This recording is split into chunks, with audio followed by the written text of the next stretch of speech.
Na Wakenya wametakiwa kutochukua hatua za sheria mikononi mwao iwapo watanyimwa. Kumradhi mtazamaji, nitarudia tena taarifa hiyo.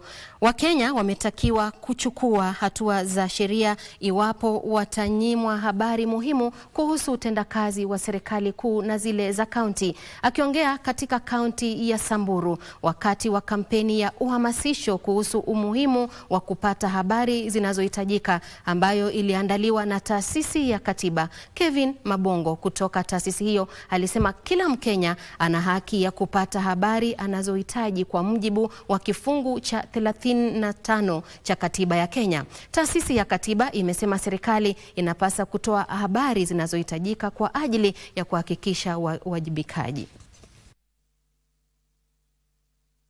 Kuwahimiza serikali kuu na the county government kufuatilia yale ambayo yako kwa the Access to Information Act 2016 na kila ambacho sheria inasema iwapatie wananchi ambao wanaserve the information they need, ambayo pia itawasaidia in the development of the various areas they serve.